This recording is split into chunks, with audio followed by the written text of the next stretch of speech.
오늘은 예수님의 12 제자 가운데 안드레에 대해서 우리가 말씀을 나누고자 합니다. 여러분, 안드레의 특징은 많이 있지만은 예수님 만나기 전에 직업은 뭐였을까요? 어부였습니다. 또 안드레의 특징은 예수님의 12 제자 가운데 제일 먼저 부름받은 사람이에요. 그런데 안드레의 가장 위대한 점은 뭐냐면 맨 먼저 부름받았지만 맨 먼저 그가 뭡니까? 자기의 기득권을 가진 자가 아니라 오히려 베드로를 인도해서 베드로가 예수님의 수제자가 되는 일에 일조한 인물이 누구냐? 안드레가 되겠죠. 그러니까 안드레는 자기가 어떤 큰 영향력을 미쳤다기보다는 예수님 앞에 베드로를 데려올 정도로 위대한 일을 한 인물이 되겠습니다. 역사에 보게 되면 자기가 큰일 한 사람도 있지만 자기를 통해서 위대한 인물이 배출되는 경우가 되게 많아요. 여러분, 영국의 리빙스톤이 아프리카에 가서 복음을 증언하고 또 위대한 선교적 사명을 잘 감당할 수 있었던 이유는 무명의 시골 목사님이 리빙스톤에게 안수를 주었기 때문에 그래요. 아무도 그를 주목하지 않습니다. 그런데 어떻게 합니까? 리빙스턴이라는 한 인물을 키워내면서 전 세계에 영향력을 미치게 되죠. 우리가 잘 아는 구두스 선공 D.L. 무디 같은 경우도 마찬가지예요. 정확히 기억을 안 납니다만은 똑같은 에드워드 캠벨이라는 사람인데 D.L. 무디, 이 사람을 전도를 했어요. 그런데 그는 무명의 사람이지만 D.L. 무디는 예수님을 만나고 나서 전 세계에 다니며 20세기에 어쩌면은 이러한 위대한 복음의 전도자가 없어요. 그러니까 결국 어떻게 보게 되면은 이 안드레는 숨은 제자 같지만은 한 사람 베드로를 데려옴으로 말미암아 그는 위대한 일을 감당하는, 그래서 베드로가 복음을 증언할 때 3,000명씩 회개하고 돌아온 역사가 나타났지요. 그러니까 하나님 앞에서는 우리가 어떻게 쓰임받느냐 전혀 다른 거예요. 위대하게 쓰임받는 것이 꼭 많은 사람을 대상으로 해서 쓰임받아야 위대한 것이냐, 그뿐만 아니죠. 안드레를 통해서 우리가 한 사람만 제대로 전도해도, 한 사람만 제대로 세워도, 주님 앞에 세울 수만 있어도 그 사람이 얼마나 훌륭한 사람인가를 우리는 알게 되는 것이죠. 저는 이러한 은혜가 여러분에게 주어지기를 축복합니다. 오늘 본문 말씀 요한복음 1장 40절부터 우리 같이 한번 읽어보겠습니다. 42절까지 읽겠습니다. 우리 화면을 보시면서 같이 읽겠습니다. 또 다시, 저건 모든 본문을 다 이야기한 거고 40절부터 42절을 우리 보도록 하겠습니다. 시작. 요한의 말을 듣고 예수를 따르는 두 사람 중에 하나는 시몬 베드로의 형제 안드레라. 그가 먼저 자기의 형제 시몬을 찾아 말하되 우리가 메시아를 만났다 하고, 메시아는 번역하면 그리스도라. 데리고 예수께로 오니 예수께서 보시고 이르시되 내가 요한의 아들 시몬이니 장차 게바라 하리라 하시니라. 게바는 번역하면 베드로라. 아멘. 여러분, 안드레의 별명을 하나 붙인다면 한 영혼의 전도자가 되겠죠. 어떻게 보게 되면은 한 영혼을 향한 위대한 비전을 가진 인물이 누구냐? 바로 안드레가 되겠습니다. 우리는 많은 대중을 모아놓고 연설할 때 참 훌륭하다, 또 많은 사람을 다스리는 사람을 위대한 또 영웅으로 취급을 합니다. 사실 그게 나쁜 것은 아니죠. 그러나 안드레와 같이 많은 사람 앞엔 서지는 못하지만은, 왜요? 이 대중 공포증이 있어가지고 대중 앞에 서기면 벌벌 떠는 사람이 있어요. 말도 못하고 연설도 못하고. 그런데 안드레는 한 사람에 대해서 아주 세밀하게 지도를 잘하는, 오늘날로 이야기하면 어떤 멘토와 같은 역할, 오늘날로 이야기하면 코치와 같은 역할. 그래서 한 사람 한 사람을 잘 세워하고 또 잘 세우는 그러한 역할을 안드레가 감당하고 있음을 이제 보게 되는 것이죠. 그래서 오늘 본문 속에 보게 되면은 안드레가 어떻게 예수님의 제자가 되었는가를 우리에게 지금 보여주고 있어요. 그래서 안드레는 1대1에 강한 사람이에요. 대중에게 강한 사람이 아니라 1대1에 강한 사람이 있어요. 그러면서 오늘 본문은 이제 베드로와 안드레가 형제임을 우리에게 가르쳐주고 있지요. 이스라엘의 문화권은 우리 동양 문화권하고 거의 비슷해요. 그래서 이 장유유서 어떻게 보게 되면 먼저 나이 든 사람의 이름을 먼저 쓰고 동생을 그 다음에 쓰는 그러한 문화가 있어요. 그래서 베드로가 먼저 나오고 안드레가 나오는 장면을 보면은 분명히 베드로가 형이었음을 우리는 알 수가 있게 되는 것이죠. 그런데 안드레가 동생인데 예수님을 만나고 나서 자기 형 베드로를 예수님께 소개하고 있는 장면이 매우 인상적임을 볼 수가 있게 되겠습니다. 출신은 어디냐? 갈릴리 벳세다 출신이 되겠습니다. 그리고 어디서 자라났느냐? 가버나움에서 자라났어요. 그러면 이 가버나움은 우리가 성지순례를 가보면 The Town of Jesus 이렇게 써 있어요. 뭐냐면 예수님의 마을이라 이렇게 간판이 딱 써 있어요. 궁금하시면 가보시기 바랍니다. 지금도 있습니다. 예. 그래서 이 가버나움에서는 예수님께서 사역을 참 많이 하셨어요. 말씀을 가르치셨어요. 병자를 고치셨어요. 그러니까 벳세다에서 여러분 잘 보세요. 어떻게 되었습니까? 그가 태어났죠. 그러나 자라나는 것은 가버나움에서 자라났다. 그리고 베드로가 여러분 고기 잡는 어부였다면 자동적으로 성경은 형을 도와서 동생 안드레도 그 당시 뭐 직업이 많은 것이 아니니까 바로 고기 잡았음을 우리에게 가르쳐주는 내용을 볼 수가 있게 되겠습니다. 그러면은 예수님께서 가버나움에서 설교하시고 병자를 고치는 장면이 나오는데 그 다음에 보면은 마가복음 1장 29절에 보면 이러한 내용이 나오고 있어요. 같이 한번 읽어봅시다. 마가복음 1장 29절 시작. 회당에서 나와 곧 야고보와 요한과 함께 시몬과 안드레의 집에 들어가니. 아멘. 여러분 예수님이 회당에서 복음을 전하셨거든요. 그리고 야고보와 요한과 함께 시몬과 안드레의 집에 들어갔다고 그랬어요. 누구의 집에요? 시몬과 안드레의 집.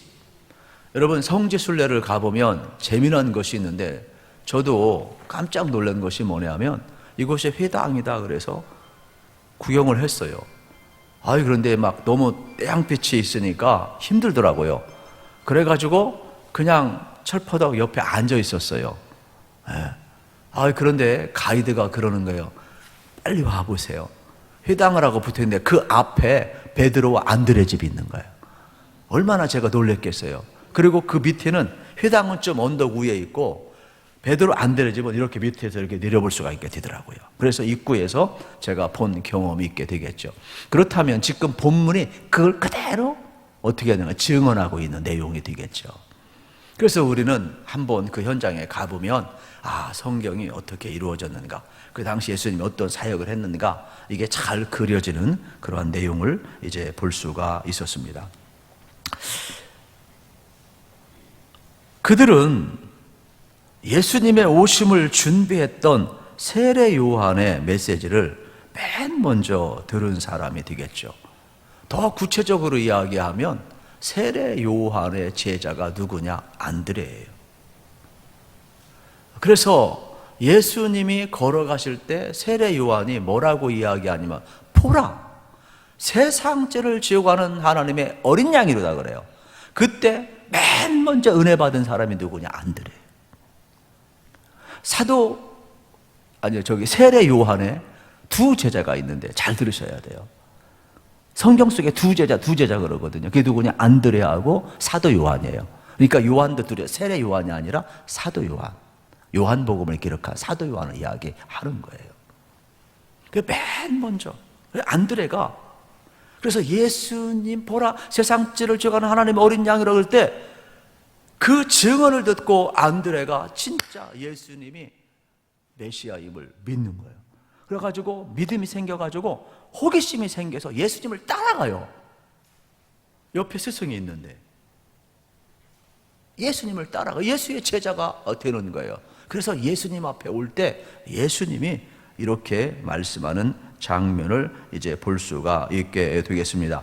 요한복음 1장 37절 38절을 여러분 보시면 이러한 내용이 나와요. 같이 읽겠습니다. 두 제자가 그의 말을 듣고 예수를 따르거늘 예수께서 돌이켜 그 따른 것을 보시고 물어 이르시되 무엇을 구하느냐 이르되 랍비 어디 계시오니까 하니 랍비는 번역하면 선생이라. 아멘. 세례 요한이 증언했잖아요. 두 제자가 지금 따르고 있어요. 예수님이 돌이켜보며 말씀합니다. 너희는 무엇을 구하느냐? 이때 안드레가 이야기를 합니다. 랍비요, 어디 사십니까? 이 내용은 무슨 내용이에요? 예수님보다 6개월 먼저 와서 세례 요한이 예수님을 증언하였을 때 여러분 보라 세상지를 주관 하나님의 어린 양 우리의 구속자, 우리의 대속자인 것을 증언하였을 때 안드레가 믿었다니까요. 그래서 예수님을 따라가고 있는 거예요. 그런데 믿는 거로 끝나는 것이 아니라 예수님 어디 사십니까? 어디 거하십니까? 이건 뭘 의미하는 거예요? 한 번만 믿고 끝나는 것이 아니라 예수님과 계속 만나고 싶은 거예요. 그래서 성경에서는 이렇게 표현하고 있는 장면을 보게 되는 것이죠. 사도 요한 안드레가 예수님이 사는 집을 알고 싶어서 랍비요 어디 사십니까? 묻는 장면을 이제 보게 되는 겁니다. 계속 만나고 싶은 것이 되겠죠. 이렇게 해서 안드레와 예수님의 만남이 시작되고 실질적으로 맨 먼저 부름받은 제자가 누구냐? 안드레. 처음 듣죠? 네. 그냥 처음 듣는다고 해요. 네. 제가 민망하잖아요. 뭐 처음 듣는 사람도 있고 그렇지 않은 사람도 있겠죠. 제가 그냥 구성을 하다 보니까 우리는 보통 베드로 이렇게 생각을 하고 자꾸 너무 많이 듣는 순으로 익숙하고 수제자 그러니까. 그런데 안 그래요. 맨 먼저 부름받은 사람은 안드레라 이런 것이 되겠죠. 이게 대단히 사실은 이제 중요한 내용인데 그런데 여러분 잘 한번 보세요. 이러한 만남이 시작되었는데 예수님이 나를 죄에서 건져주실 어린 양, 속죄주, 구세주라는 것을 믿게 되었다. 대단한 내용이 되겠죠. 이 내용도 마가복음 1장 14절 이하에 보면 이렇게 설명을 하고 있어요. 같이 읽겠습니다. 요한이 잡힌 후 예수께서 갈릴리에 오셔서 하나님의 복음을 전파하여 여러분 잘 요한이 잡힌 여기서 요한은 누구예요? 세례 요한. 구분하셔야 됩니다. 사도 요한이 아니라 세례 요한.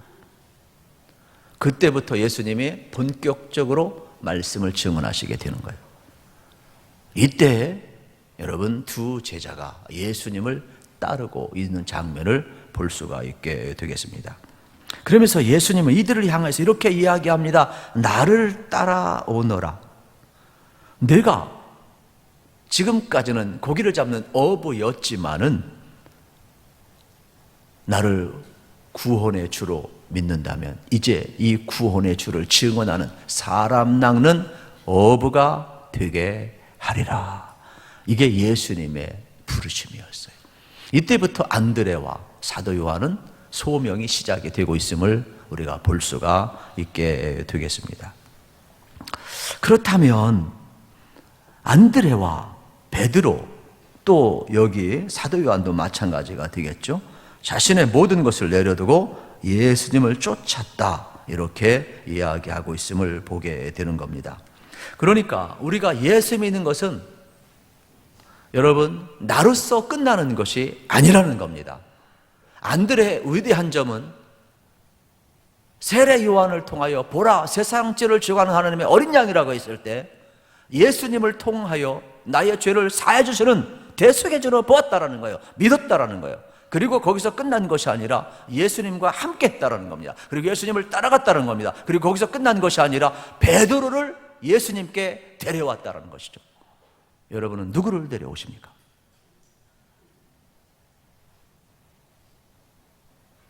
안드레의 복이 임하려면 우리도 예수를 잘 믿어야지만 단 한 사람만이라도 예수님께 데려올 수 있는 은혜가 우리에게 주어지기를 축복합니다. 죽을 때까지 한 사람만 전도해도 지금부터 할렐루야. 아멘 했습니다. 예? 책임지시기 바랍니다. 아멘이 저거죠 그냥. 지금부터 여러분 한 사람, 그 한 사람이 위대한 역사를 풀어키죠. 누가 합니까? 안드레의 위대한 점이 여기에 있게 되겠죠. 바로 그 깨친 사람이 베드로가 되겠습니다. 안드레 이름의 뜻이 참 흥미롭습니다. 이게 뭐냐? 남자답다, 이러한 뜻이 있어요. 남자답다. 그런데 성격은 남자다운데 실질적으로는 사람의 성격이 다 양면성이 있잖아요. 보기에는 참 남자다운데 아주 세심하고 아주 치밀한 그러한 사람이 되겠습니다. 대중적이지는 않지만 한 사람에게 강한 또 선한 영향을 미치는 그러한 인물이 되겠죠.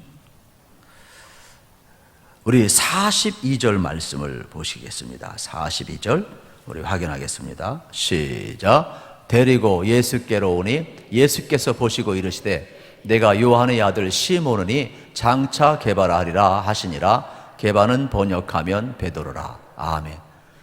여러분, 베드로를 데리고 누구에게 왔어요? 예수님께 왔어요. 대단히 여러분 1대1에 강한 사람이에요. 예수님께 데리고 왔어요. 와보라. 내가 메시아를 만났다. 형 와봐. 예수님 앞에 오니까 흔들린 갈대 같은 시몬을 향하여서 예수님이 말씀하잖아요.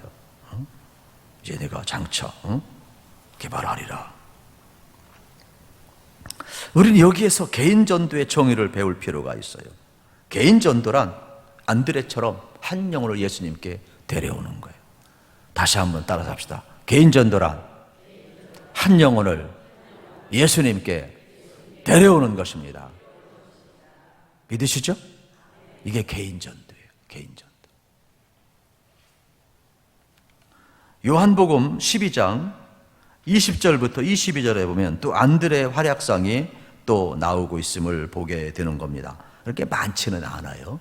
그런데 이 내용이 참 중요합니다. 우리 같이 한번 읽겠습니다. 명절에 예배하러 올라온 사람 중에 헬라인 몇이 있는데 그들이 갈릴리 벳세다 사람 빌립에게 가서 청하여 이르되 선생이여 우리가 예수를 배웠고자 하나이다 하니 빌립이 안드레에게 가서 말하고 안드레와 빌립이 예수께 가서 여쭈니. 아멘. 여러분 이거 아세요? 안드레의 특징은 맨 먼저 예수님을 믿고 따른 사람이고 두 번째는 1대1에 강해서 베드로 형을 예수님께 데려온 사람이고 세 번째는 이 안드레는 헬라인에게 복음을 최초로 전한 사람이에요. 바울보다 먼저 전한 사람이에요. 오늘 본문엔 여기 지금 제가 요한복음 12장 20절 22절 말씀을 드리잖아요. 바울은 이 뒤의 사건이에요. 그러니까 이방인에게 복음을 맨 먼저 전한 사람이 누구라고요? 안드레. 많이 안 나오지만은 아주 독특한 특징을 가지고 있어요. 헬라인들이 예수님 앞에 왔어요. 그런데 딱 만난 사람이 누구냐? 빌립이에요. 그래가지고 빌립에게 우리 예수님 만나고 싶다 이야기했을 때 빌립이 그냥 헬라 사람 예수님께 데리고 간 게 아니죠. 먼저 누구에게? 안드레에게 갔어요. 그러면 안드레는 뭐냐? 예수님의 비서실장 역할을 한 사람. 맨 먼저 부름을 받았기 때문에 안드레는 예수님과 어떻게 보면 되게 1대1 친밀한 관계에 있었던 인물이 되겠죠. 그래서 안드레가 이 헬라인을 예수님께 데리고 가요. 그렇기 때문에 만약에 그 당시는 이방인들을 향한 여러분 차별이 심했어요. 내일 이제 야고보서 2장에 보면 차별에 대한 문제가 나오는데 초대교회는 차별이 심했어요. 이방인도 차별이 심했어요. 이 땅도 차별이 되게 심해요. 백인과 여러분 흑인들 또 우리 황인종들 인종차별 얼마나 심한지 몰라요. 가진 자와 갖지 못한 자 얼마나 차별이 심한지 몰라요. 먼저 믿는 자와 나중 믿는 자 얼마나 심한지 몰라요. 기득권자와 비득권자 얼마나 차별이 심한지 몰라요. 잘난 사람 못난 사람 차별이 얼마나 심한지 몰라요. 인종차별만 있는 건지 아세요? 그 당시 만약에 안드레가 차별을 했다면, 왜냐하면 그 당시 문화가 그래요. 이방인들과 상종하지 않아요. 만약에 차별했다면 이들은 예수님을 믿지 못했을 거예요. 그런데 안드레는 예수님께 데리고 가요. 할렐루야. 얼마나 중요한지 몰라요. 여러분 이걸 알으셔야 돼요. 누가 예수님께 가려고 하면 차단하면 안 돼요. 여러분 예수님께 데리고 갈 줄 알아야 되지. 이게 참 중요한 거예요. 얼마나 소중한지 몰라요. 그리고 또 놀라운 장면이 나오게 되는데 요한복음 6장이에요. 이제 이게 마지막 사건을 보게 되는데 요한복음 6장에 보면은 벳세다 광야에서 예수님이 오병이의 기적을 행해요. 말씀을 증언하잖아요. 수많은 무리가 몰려왔잖아요. 때가 되었는데 먹을 게 없어. 얼마나 그 당시 가난했는가를 볼 수가 있게 되겠죠. 여러분, 밥 한 끼 먹는 게 아무것도 아니지만 없는 사람한테는 되게 서러움이잖아요. 그런데 이때 제일 먼저 어린아이 도시락을 발견한 인물이 누군 줄 아세요? 안드레요, 안드레. 모두 다 엉뚱한 생각하고 계산하고 힘들어할 때 안드레는, 빌립은 계산하고 있어요. 안드레는 어린아이 도시락을 발견하고 물고기 2마리와 버릇떡 5개 있는 것을 발견하고 예수님께 가지고 간 사람이에요. 그러니까 얼마나 섬세하고 세심한가. 수많은 무리가 있는데 안드레 눈에는 그게 딱 보이는 거예요.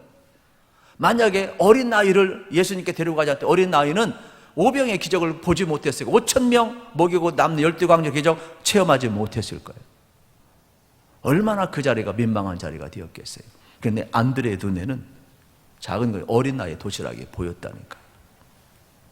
그만큼은요, 이 사람은 대중적이지는 않지만은 아주 뛰어난 사람은 이렇게 나타나서 일하는 사람은 아니지만은 구석구석 세밀하게 살피는 아주 치밀하고 아주 섬세하고 이러한 인물이 바로 안드레가 되겠습니다. 결국은 여러분 안드레는 한 사람의 강한 사람이 되겠죠. 나중에 베드로도 그렇고 다 성령 받고 나서 초대교회 위대한 역사를 불러일으켜 선한 영역을 미쳤던 것을 이제 보게 되는 것입니다. 자료에 의하면 이러한 내용도 있더라고요. 러시아까지 가서 여러분 복음을 전한 인물이 안드레예요. 저는 이제 인도에 가서 도마가 복음을 전한 현장은 확인을 했어요. 제가 교수님들하고. 그래서 이 토마스, 이 복음을 또 이제 듣고 거기에 있는 또 여러 가지 또 이제 타문화권 속에 있는 언어로 된 성경책도 좀 사오고 기념 촬영도 하고 또 순교 장면도 좀 보고 이렇게 여러 가지 뭐 어쨌든 간에 좀 그런 경험을 가졌는데 안드레가 뭐 러시아까지 가서, 왜냐면은 여러분 우리 기독교에 3대 종교가 있는 정파가 있는데 그리스 종교 있잖아요. 안드레가 수호신이에요. 러시아하고 스코틀랜드하고 그리스 정교회 오소독스. 우리만 정통인 줄 아는데 그렇지 않아요, 여러분. 기독교 3대 전통이 있는 거예요. 그래서 안드레가 러시아와 스코틀랜드와 또 그리스의 복음을 전한 최초의 또 인물이 되겠죠. 그러니까 아주 드러나지 않았지만 귀한 출발을 내린 위대한 인물이 되겠습니다. 안드레는 마지막에 순교를 합니다. 어디에서 순교를 하느냐? 그리스에서 총독 부인과 총독 동생에게 복음을 전해요. 이 헬라 문화권에 있는데 그리스 총독 부인이 예수를 믿어요. 총독 동생이 남동생이 예수를 믿어요. 그래가지고 총독이 기분 나빠. 이상한 것을 믿게 했다 그래가지고 어떻게 합니까? 안드레를 처형시켜요. 그때 뭐냐, X자형으로. 그래서 십자가 보면 X자형이거든요. 그런데 이거는 원래의 뜻은 크리스토퍼, 그리스도를 의미하는 거예요. 우리는 자꾸 이렇게 십자가 모양 이야기하면서 뭐 거꾸로 된 십자가, 바로 된 십자가, 뭐 여러 가지 X자 십자가 이렇게 이야기하는데, 원래 X라는 것은 그런 뜻이 아니에요. 예수를 이야기하는 거예요. 예수를, 히라보로 예수를. 그러니까 안드레는 예수님처럼 마지막에 죽은 인물이 되겠죠. 우리가 그냥 일명 X자형 십자가에 순교했다 이야기를 하고 있을 뿐이지요. 이 사건을 이제 그린 인물이 있는데, 화가 무리오가 그림을 그렸죠. 성 안드레 순교가 나와요. 근데 저기 이제 마지막 제가 한 가지 설명을 하는데 잘 보세요. 예, 저 X자형으로 십자가에서 처형을 당하거든요. 근데 이 화가는 그 옆에 누구를 그리냐? 어린아이 하나가 있잖아요. 어린아이. 저 사람은 누구냐? 요한복음 6장에 나오는 베스데 광야에서 도시락, 물고기 2마리와 보리떡 5개를 제공한 어린아이죠. 저거를 화가는 성경 내용을 그대로 그려놓고 있는 장면을 봅니다. 실질적으로 주후 69년경 11월 31일 날 X자형 십자가에 달려서 순교한 인물이 바로 안드레가 되겠습니다. 이제 말씀을 정리하고 싶습니다. 안드레는 대중적이지는 않지만 큰 영향을 미친 인물이 되겠습니다. 우리 주님이 묻습니다. 여러분은 누구를 예수님께 데려오셨나요? 우리 주님은 오늘도 묻습니다. 여러분을 통하여 정말로 베드로와 같이 하나님 앞에 위대하게 쓰임받을 그 한 사람이 여러분에게 있느냐고 묻는 것이 되겠죠. 우리는 안드레처럼 여러분 한 사람을 향한 비전만 가져도 그 한 사람을 통하여 하나님은 위대한 역사를 일으켜 세우고 있지요. 그의 형 베드로를 데려왔을 때, 베드로는 성령을 체험하고 나서 초대교회에 복음을 증언했을 때에 3,000명 수많은 사람들이 하나님 앞에 돌아왔어요. 오늘 우리에게 도전을 주고 있어요. 그 한 사람을 찾고 있고, 그 한 사람의 비전이 여러분의 비전이 되길 바라고, 우리를 통하여서 정말 하나님의 쓰임받을 수 있는 그 한 사람이 꼭 주님 앞에 돌아올 수 있기를, 세워지기를 축복합니다.